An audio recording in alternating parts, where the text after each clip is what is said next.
Pas nyampe di sana, villanya itu bener-bener serem banget dan tua banget. Di situ si anak laki-lakinya ini sebenarnya udah ketakutan gitu kan we. Kali ini hantu tersebut benar-benar menampakkan wujudnya tepat di atas muka si anak laki-laki ini.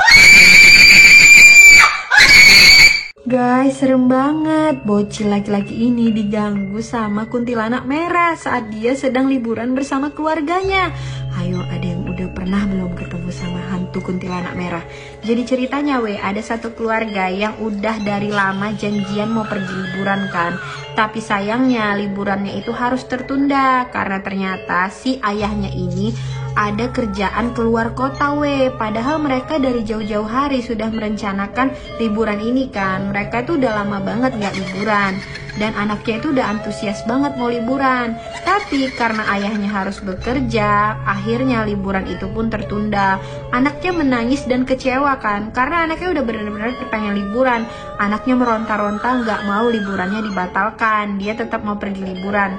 Nah, ayahnya ini bingung dong. Satu posisi ayahnya harus melaksanakan pekerjaannya, tapi di lain sisi dia juga kasihan sama anaknya karena dia udah janji lama kan untuk liburan ini. Jadi win-win solutionnya si ayahnya ini memutuskan untuk mengajak keluarganya tersebut pergi bersama ayahnya keluar kota. Kebetulan kan ayahnya ini harus pergi bekerja keluar kota gitu. Jadi ayahnya mikir gak ada salahnya saat dia dinas keluar kota dia juga mengajak keluarganya. Jadi ayahnya bisa kerja, dia juga bisa mengajak keluarganya untuk pergi liburan keluar kota gitu kan. Nah, si ibunya ini dan anak-anaknya setuju untuk mengikuti saran ayahnya. Jadi mereka semua ngikut ayahnya keluar kota, ayahnya kerja, mereka liburan. Akhirnya mereka pun memutuskan untuk pergi kan tapi posisinya si ayahnya ini nggak boleh nginep di hotel gitu.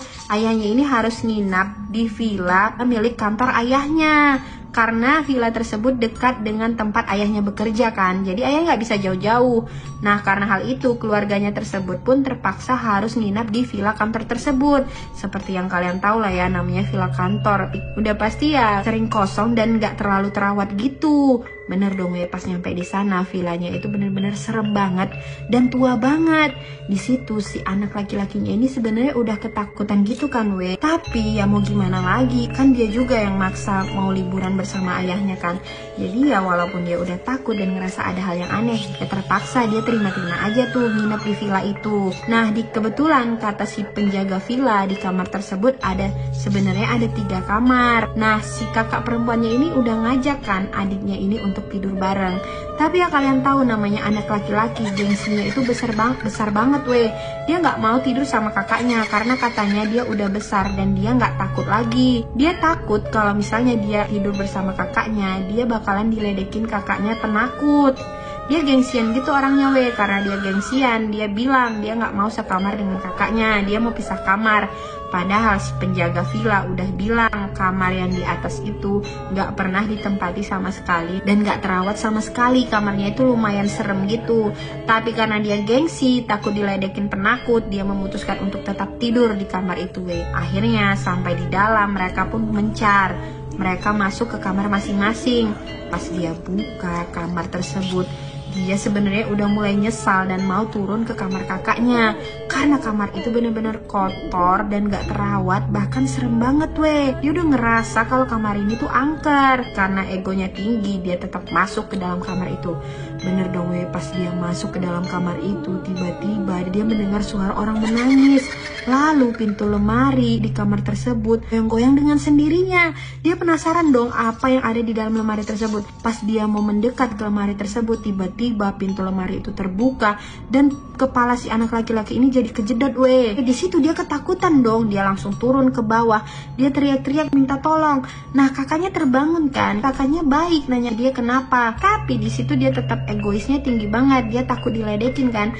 Dia bilang dia nggak apa-apa, dia cuma mau ngambil minum ke bawah. Tapi dia tetap nggak mau tidur sama kakaknya. Dia pura-pura ke dapur dan ngambil minum kan. Di dapur dia benar-benar galau. Dia mau tidur sama kakaknya atau dia tetap naik ke atas tidur bersama hantu. Tapi ego dia itu menang dia takut diledekin, jadi dia tetap naik ke atas dan dia berusaha untuk tidur lagi di atas Kali ini hantu tersebut benar-benar menampakkan wujudnya tepat di atas muka si anak laki-laki ini. udah nggak main-main lagi nih. Hantunya udah langsung menunjukkan wujudnya. Terus si anak laki-laki ini teriak. Anak laki-laki itu pun ketakutan dan dia memutuskan untuk turun ke bawah. Dia teriak minta tolong, sampai kali ini tuh yang bangun bukan cuma kakaknya, tapi orang tuanya juga kebangun weh. Di situ akhirnya egois dia itu menurun dan dia ngaku kalau dia itu ketakutan tidur di atas. Katanya dia nggak mau lagi tidur di atas dan akhirnya dia pun memilih untuk tidur sama kakaknya weh. Dia menurunkan keegoisannya untuk tidak tidur sendiri dan tidur bersama kakaknya. Lalu dia bilang sama ayahnya kalau dia nggak mau lagi tidur di villa tersebut. Jadi keluarga tersebut memutuskan keesokan hari setelah mereka bangun, mereka bakalan keluar dari villa itu dan pindah dari villa tersebut. Nah, ada nggak dari kalian yang punya cerita yang sama tentang kuntilanak merah? Kalau ada, kalian tulis di kolom komentar ya.